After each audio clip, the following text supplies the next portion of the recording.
ضرورت ہے نہیں، قاضی صاحب بھی موجود ہیں.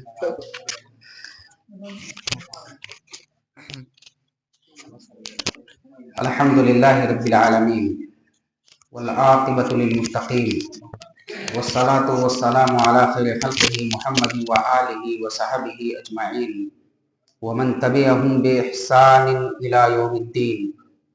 اما بعد، قال اللہ تعالی فی القرآن المجید والفرقان الحمید. فاعوذ باللہ من الشیطان الرجیم. بسم اللہ الرحمن الرحیم. ومن احسن قولا ممن دعا الى الله وعمل صالحا وقال انني من المسلمين. وقال تعالى في موضع آخر قل هذه سبيلي ادعو الى الله على بصيرة انا ومن اتبعني. تمام تعریف باری تعالیٰ کے لیے ہے جس نے مجھ خاکسار کو اپنی توفیق سے نوازا کہ آج میں آپ تمام حضرات کے سامنے روبرو ہوں اور کچھ کلمات آپ کے مابین پیش کرنے کی کوشش کر رہا ہوں. اس مجلس کے صدر باوقار استاذ نیپال حضرت مولانا خورشید احمد سلفی حفظہ اللہ و طولہ، شیخ الحدیث جامعہ سراج العلوم السلفیہ جھنڈا نگر نیپال، اس باوقار اور عظیم مرکز کے روح رواں عالم نبیل بلبل نیپال حضرت مولانا محمد نسیم محمد یونس المدنی حفظہ اللہ و طولہ، صدر مرکزی سنہ، نائب امیر مرکزی جمعیت اہل حدیث نیپال، جو اس مجلس کے اس مرکز کے صدر بھی ہیں اور چیف گیسٹ بھی ہیں اس پروگرام کے. اس مجلس کی نظامت فرما رہے میرے محترم دوست صمیم حمیم حضرت مولانا حافظ انصار الاسلام المدنی حفظہ اللہ و طولہ، نائب ناظم مرکزی جمعیت اہل حدیث نیپال. اس مجلس میں شرکت فرما رہے ہمارے محترم رفقا حضرت مولانا قمر الدین ریاضی حفظہ اللہ، حضرت مولانا مجیب الدین المدنی حفظہ اللہ، اور ایسے ہی ہمارے انتہائی مخلص دوست حضرت مولانا انعام اللہ المدنی حفظہ اللہ و طولہ. اس اہم نشست کے محترم خطبہ، دعات، طلبہ، سامعین اور حاضرین، آج میں اس دورے میں جو دورہ الدورۃ الشرعیہ لتوجیہ الدعاۃ والخطبہ کے نام سے موسوم ہے، اور یہاں پر ہمارے بہت سارے علم دوست حضرات نے اس موضوع کے حوالے سے کچھ نہ کچھ باتیں پیش کر دی ہیں.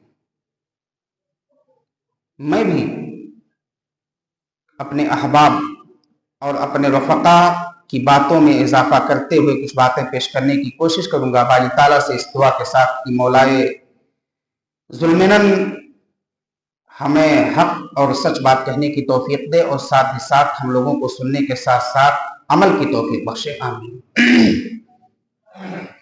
دعوت اللہ یہ انبیائی مشن ہے. اللہ رب العالمین نے جملہ انبیاء کرام کو، تمام رسولوں کو دین کی تبلیغ کے لیے، دین کی نشر و اشاعت کے لیے اس دار فانی کے اندر وقتاً فوقتاً مبعوث کیا تھا۔ اخیر میں اللہ رب العالمین نے ہم سب کے آخری نبی اور رسول، شافع محشر، ساقی کوثر، آمنہ کے لال، تاجدار مدینہ، احمد مصطفیٰ محمد مصطفیٰ سرکار دو عالم صلی اللہ علیہ وسلم کو اس دار فانی کے اندر نبوت و رسالت کا خاتمہ دے کر کے، نبوت و رسالت عطا کر کے نبوت و رسالت کا خاتمہ کیا۔ آپ نے بھی بساط بھر اسلام کی دعوت کو عام کیا، اور آپ کی دعوت کا نتیجہ ہے کہ ہم اس دائرے نیپال میں بیٹھ کر کے قال اللہ اور قال رسول کی صدائے بن نماز کو اپنی کانوں سے سماعت کر رہے ہیں، سنتے ہیں، سناتے ہیں، پڑھتے ہیں، جانتے ہیں، بتاتے ہیں، تذکیر کرتے ہیں اور اپنے پیغام کو عام کرنے کی کوشش کرتے ہیں۔ اللہ رب العالمین کا پیارا فرمان ہے وَمَنْ أَحْسَنُ قَوْلًا مِّمَّنْ دَعَا إِلَى اللَّهِ وَعَمِلَ صَالِحًا وَقَالَ إِنَّنِي مِنَ الْمُسْلِمِينَ۔ یہاں اس آیت کریمہ کے اندر اللہ رب العالمین نے پیغام دیا ہے، بتلایا ہے کہ اس شخص سے بات کا اچھا کون ہو سکتا ہے، یعنی اس شخص کی بات سے بہتر کس کی بات ہو سکتی ہے جو ایک اللہ رب العالمین کی طرف لوگوں کو بلائے اور نیک عمل کرے اور یہ بھی کہے کہ میں مسلمان ہوں، یعنی اللہ کی طرف بلائے، نیک عمل کرے اور ساتھ ہی ساتھ اپنے مسلمان ہونے کا ثبوت دے، اقرار کرے۔ اللہ رب العالمین کی اس آیت کریمہ کے اندر ان تین باتوں کی جانب توجیہ کی گئی ہے۔ دعوت اللہ کی فضیلت کے متعلق اللہ رب العالمین نے دوسرے مقام پر ارشاد فرمایا قُلْ هَٰذِهِ سَبِيلِي أَدْعُو إِلَى اللَّهِ عَلَىٰ بَصِيرَةٍ أَنَا وَمَنِ اتَّبَعَنِي۔ اللہ رب العالمین یہاں پیغام دیتا ہے، کہلواتا ہے اپنے پیارے نبی محمد عربی صلی اللہ علیہ وسلم سے کہ اے نبی کہہ دیجئے، اے نبی اس پیغام کو عام کر دیجئے کہ هَٰذِهِ سَبِيلِي، یہ میرا راستہ ہے، ادعو الی اللہ علی بصیرہ، میں علم و حکمت کے ساتھ اس سیدھے راستے کی رہنمائی آپ کی کرتا ہوں، میں علم و دانائی کے ساتھ، بصیرت و بصارت کے ساتھ اللہ رب العالمین کے اس سیدھے راستے کی طرف، اللہ رب العالمین کے اس صراط مستقیم کی طرف، اللہ رب العالمین نے جس راستے پر ہمیں اور آپ کو چلنے کی رہنمائی کی ہے اس کی جانب میں آپ کی توجہ کو مبذول کراتا ہوں، اور انا ومن اتبعنی، میں بھی اس بات کو مانتا ہوں اور آپ بھی ہماری دعوت کو علی وجہ البصیرہ قبول کرنے والے بن جائیں گے۔ یہ اللہ رب العالمین نے کہا ہے۔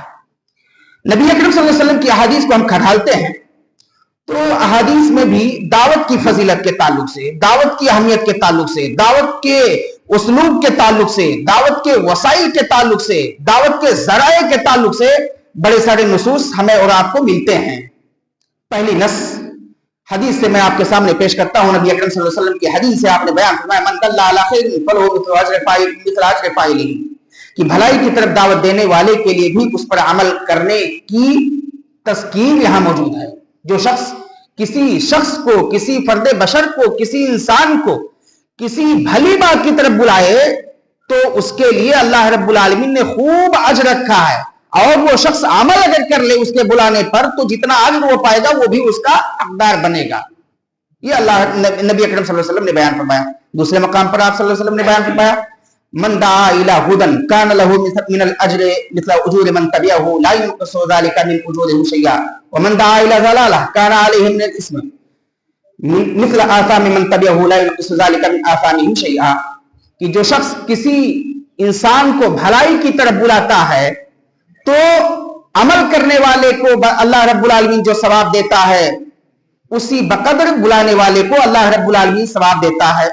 لیکن اگر وہی شخص کسی انسان کی رہنمائی بھلائی کے علاوہ برائی کی جانب کرواتا ہے، اچھی جانب نہ بلا کر کے برائی کی طرف اس کو ابھارتا ہے، تو وہ برائی کرنے والا شخص جتنا اللہ رب العالمین کے نزدیک عقاب اور سزا کا مستحق ہوگا، برائی کی طرف بلانے والا دائی بھی اس عذاب میں اس کا شریک اور ہمسر ہوگا، اس عقاب میں اس کا شریک اور ہمسر ہوگا۔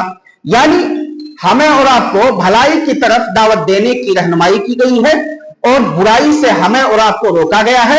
اگر ہم کسی انسان کی رہنمائی اچھی چیز کی جانب کرتے ہیں تو یقین جانیں کہ ہمارا عمل کرنے والا بھائی جتنا ثواب پائے گا ہمیں بھی اسی قدر اللہ رب العالمین ثواب سے نوازے گا. لیکن اگر ہم غلطی سے جانے یا انجانے میں کسی اعتبار سے اگر ہم کسی کی رہنمائی برائی کی طرف کرتے ہیں اور برائی میں ہمارا ساتھی، ہمارا دوست، ہمارا قرین، ہمارا رفیق، ہمارا صمیم حمیم یہ ملخبت ہوتا ہے، شریک ہوتا ہے، اپنا لیتا ہے، تو یقین جانیں کہ اسی کی طرح سزاؤں کے ہم بھی حقدار ہوں گے. اس لیے دعات کو اللہ رب العالمین کا خوف کھاتے ہوئے دعوت کے پیغام کو عام کرنا چاہیے. تقوی یہ بڑی عظیم چیز ہے اور انسان کو ہر حال میں اللہ رب العالمین سے ڈرنے کا حکم دیا گیا ہے. جہاں بھی ہوں، جس انداز میں ہوں، جن لوگوں کے ساتھ ہوں. اگر مدرس ہیں، تدریس کا فریضہ ہمارے سروں پر رکھا گیا ہے، ہم اس تدریس کے فریضے کو امانت داری کے ساتھ ادا کریں، اس میں بخل سے کام نہ لیں. اگر ہم ائمہ ہیں، خطبہ ہیں، تو ہمیں جس چیز پر مکلف کیا گیا ہے اس چیز کی ادائیگی میں ہمیں اور آپ کو اللہ رب العالمین سے ڈرنے کا حکم دیا گیا ہے، خوف کھانے کا حکم دیا گیا ہے، تاکہ ہم کسی طرح سے کمی اور کوتاہی نہ کریں اور ہر حال میں اللہ رب العالمین سے ڈرتے ہوئے اللہ رب العالمین کے عہدہ سے عہدہ برآ ہوں. یہ ہمیں اور آپ کو حکم دیا گیا ہے. اسی طرح سے دوسرے مجال میں جو لوگ کام کرنے والے ہیں وہ بھی جس کام پر مکلف کیے گئے ہیں ان کاموں کی ادائیگی کو امانت سمجھنے کا ہمیں اور آپ کو حکم دیا گیا ہے. دوسری چیز دعوت اللہ کی کیفیت اور اس کے اسلوب کے تعلق سے ہے. اللہ رب العالمین کا پیارا فرمان قرآن مجید کے اندر موجود ہے. اللہ رب العالمین فرماتا ہے ادعو الی سبیل ربک بالحکمہ والموعظۃ الحسنہ وجادلہم باللتی ہی احسن. باتیں بہت کچھ آ چکی ہیں، میں مزید تفصیل کے اندر نہیں جانا چاہتا ہوں. انسان کو علم و حکمت کے ساتھ دعوت دینا چاہیے اور ایسے ہی اپنی دعوت کو پیش کرنے میں جہاں پند و نصائح کی ضرورت پڑے، جہاں انسان کی کسی چیز کو سمجھانے کے لیے مثالوں کی ضرورت پڑے وہاں ان مثالوں کو استعمال کرے. قرآن کریم میں بڑے سارے انبیاء کرام کے قصے ہیں، کفار کے قصے ہیں، ملاحدہ کے قصے ہیں، بڑے سارے سرکش لوگوں کے قصے موجود ہیں. اگر ضرورت پڑ رہی ہے تو ہمیں اس کو استعمال کرنا چاہیے اپنے دعوت میں، تاکہ ہماری دعوت یہ کارگر ہو، ہماری دعوت یہ مفید ہو اور ہماری دعوت کو سننے کے بعد، سمجھنے کے بعد لوگ اس کو گلے سے لگا لیں، اپنے دلوں کے اندر اتارنے کی کوشش کریں. آگے اللہ رب العالمین نے بیان فرمایا وجادلہم باللتی ہی احسن. اگر کہیں اور مناقشہ کی ضرورت پڑ جائے تو ہم علمی مناقشہ کریں، تحریری مناقشہ کریں، اور ایسے حضوری مناقشہ کی ضرورت پڑ جائے تو علمی دلائل کے ساتھ ہم حاضر ہوں اور وہاں اپنی دعوت کو پیش کریں. کسی مسئلے کے تعلق سے کوئی معاملہ پیدا ہو گیا ہے، لوگ اس کا انکار کر رہے ہیں، نہیں مان رہے ہیں، تو ہمیں اس کو پیش کرنے کی ضرورت ہے. اس لیے حدیث کے اندر آتا ہے وَمَن يُؤْتَ الْحِكْمَةَ فَقَدْ أُوتِیَ خَيْرًا كَثِیرًا. سورہ بقرہ کی آیت ہے وَمَن يُؤْتَ الْحِكْمَةَ فَقَدْ أُوتِیَ خَيْرًا كَثِیرًا، کہ حکمت جس کو اللہ رب العالمین نے عطا کر دی، جس کو اللہ رب العالمین نے دانائی عطا کر دی، تو یقین سمجھے، وہ جان لے کہ اللہ رب العالمین نے بہت سارا خیر اس کو عطا کر دیا ہے. بہت ساری بھلائیاں دنیا کی اللہ رب العالمین نے دارین کی اس کو عطا کر دی ہیں. اب اس کو استعمال کرنے کی ضرورت ہے. جس قدر وہ استعمال کرے گا اس کی دعوت مفید ہوتی چلی جائے گی. یہاں ان باتوں سے پتہ چل رہا ہے کہ دائی یہ حکمت کے ساتھ دعوت دے اور حکمت سے اپنی دعوت کا آغاز اور اس کا اہتمام کیے رہے.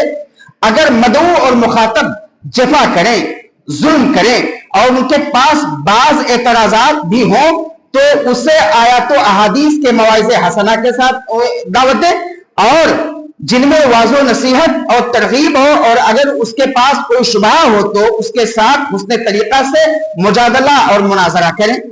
یہ طریقے بتلائے گئے ہیں. اللہ رب العالمین نے جب موسیٰ اور ہارون علیہ السلام و تسلیم کو فرعون کے پاس بھیجا تو انہیں حکم فرمایا، انہیں حکم دیا کہ آپ کیا کریں گے؟ آپ نرمی سے بات کہیں گے، آپ اپنی بات کو نرم لہجے میں پیش کریں گے. کیوں؟ اللہ رب العالمین نے جناب موسیٰ اور ہارون کو پہلے بتا دیا تھا کہ فَقُولَا لَهُ قَوْلًا لَيِّنًا لَعَلَّهُ يَتَذَكَّرُ أَوْ يَخْشَىٰ. ہو سکتا ہے آپ نرمی سے بات کرو تو وہ ڈرے، اللہ کا خوف اس کے دل میں پیدا ہو اور وہ آپ کی بات کو قبول کر لے. لیکن ایک بات اور جان لیجئے کہ فرعون جو ہے یہ انتہائی سرکش ہے. بہت زیادہ سرکشی سے پیش آنا اس سے یہ آپ کے حق میں بہتر نہیں ہوگا.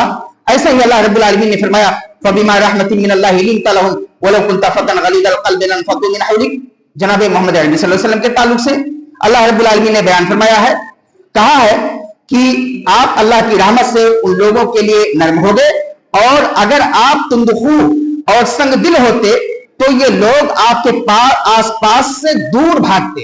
نبی اکرم صلی اللہ علیہ وسلم کے تعلق سے اللہ رب العالمین نے بتلایا ہے کہ اگر نبی اکرم صلی اللہ علیہ وسلم نرمی کے علاوہ جفاکشی کا مظاہرہ کرتے، سرکشی کا مظاہرہ کرتے، سختی سے پیش آتے، تو جو لوگ نبی اکرم صلی اللہ علیہ وسلم کی دعوت کو سن کر کے آپ کے اسلوب کو دیکھ کر کے آپ کے قریب آتے تھے، وہ نبی اکرم صلی اللہ علیہ وسلم سے دور بھاگنے کی کوشش کرتے. اس لیے نبی اکرم صلی اللہ علیہ وسلم نے آپ سے کیا کہا کہ آپ نرمی سے لوگوں کے ساتھ پیش آئیے اور نرمی کے ساتھ اپنی دعوت کو پیش کیجیے. لیکن اللہ رب العالمین نے ایک اور مقام پر فرمایا یا ایھا النبی جاہد الکفار والمنافقین واغلظ علیہم.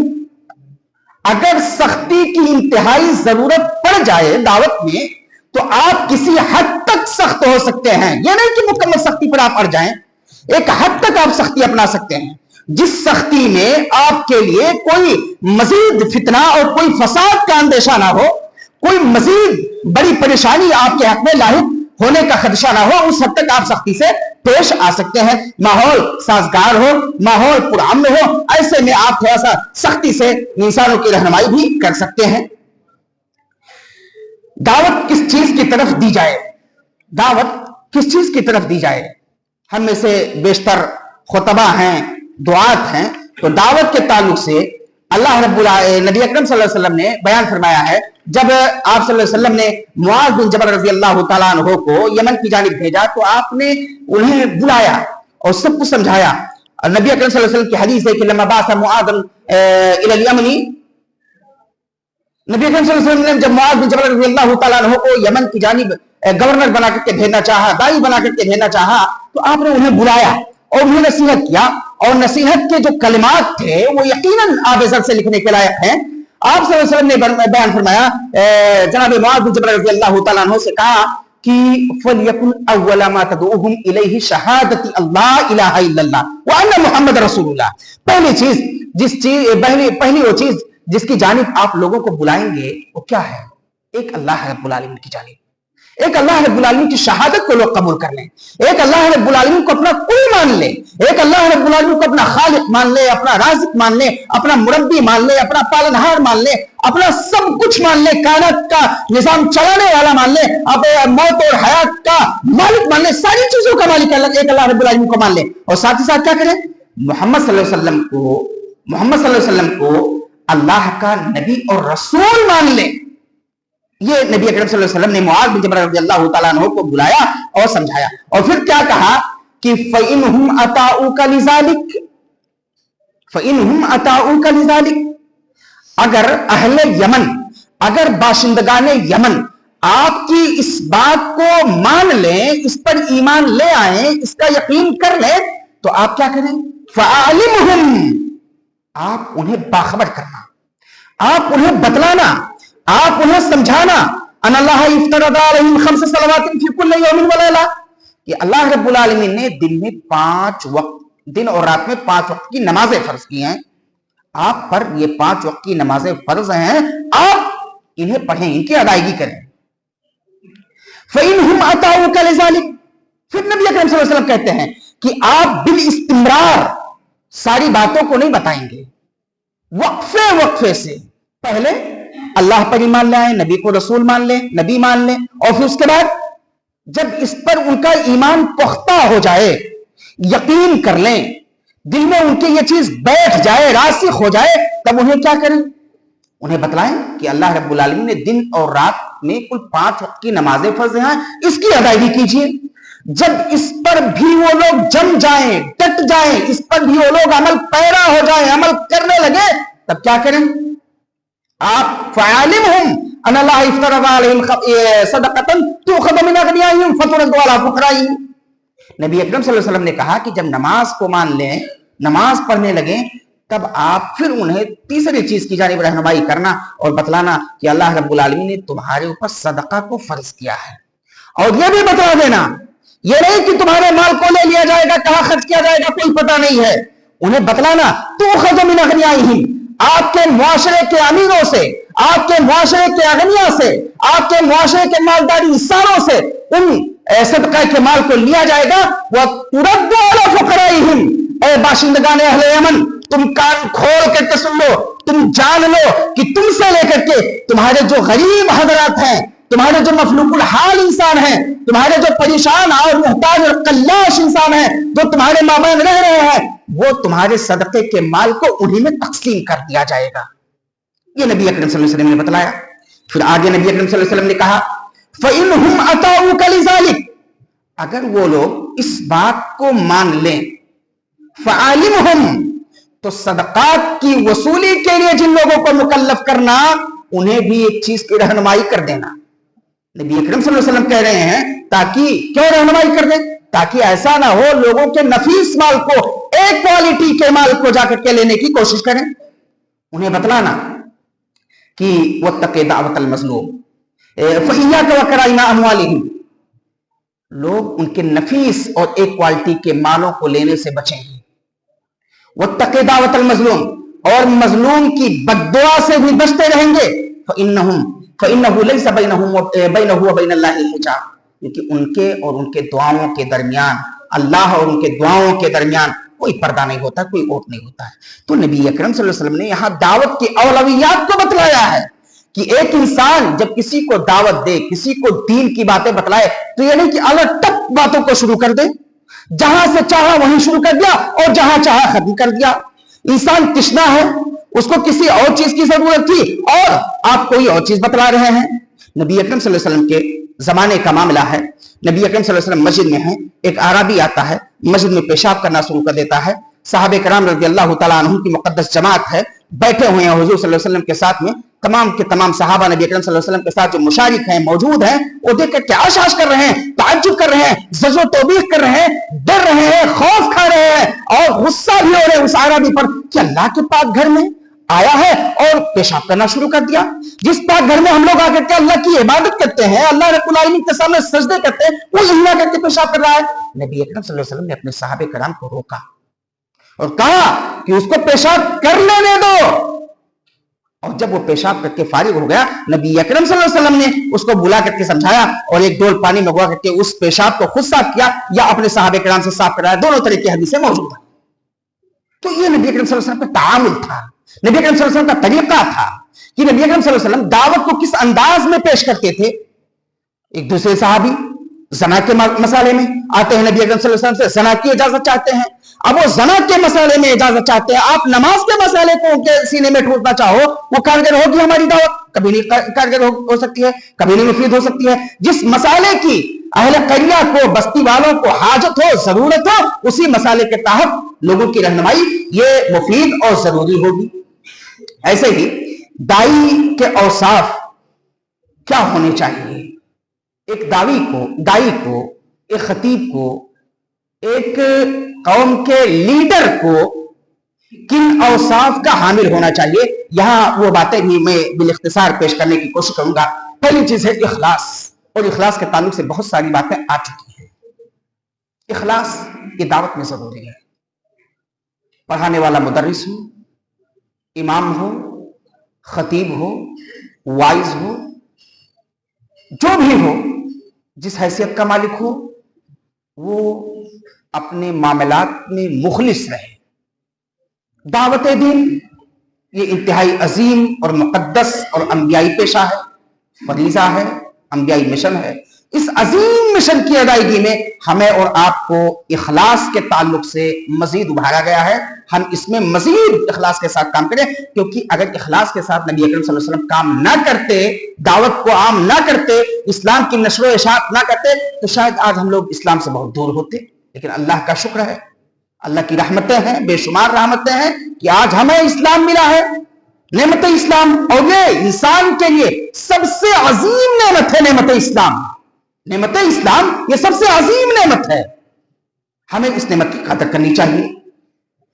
اس کے بعد ہے علم. علم کے تعلق سے نبی اکرم صلی اللہ علیہ وسلم پر جو پہلی وحی کی گئی,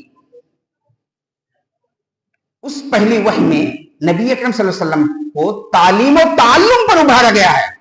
پڑھنے اور پڑھانے پر, سیکھنے اور بتلانے پر, سمجھانے پر, تذکیر کرنے پر نبی اکرم صلی اللہ علیہ وسلم کو ابھارا گیا ہے. اور نبی اکرم صلی اللہ علیہ وسلم کو جبریل امین نے اللہ رب العالمین کے حکم سے بہت ساری باتوں کی رہنمائی کی. امام بخاری رحمۃ اللہ علیہ رئیس المحدثین, عظیم فقیہ, اور فقہ البخاری یہ امام بخاری رحمۃ اللہ علیہ کی انتہائی اہم چیز ہے, جو ان کی شخصیت میں انتہائی اچھے انداز میں جھلکتی ہے. امام بخاری رحمۃ اللہ علیہ نے اپنی صحیح بخاری کے کتاب العلم میں ایک باب باندھا ہے, باب العلم قبل القول والعمل, کہ قول و عمل سے پہلے علم کی ضرورت ہے. بولنے اور عمل سے پہلے, کچھ کرنے سے پہلے انسان کو سمجھنا چاہیے میں کیا کرنے جا رہا ہوں, اس کا علم ہونا چاہیے, میں کہاں جا رہا ہوں. مثلا آپ لوگ یہاں آئے ہیں, حاضر ہوئے ہیں, ملک نیپال کے بعض خطوں سے آپ لوگ آئے ہیں, دعات ہیں, خطبہ ہیں.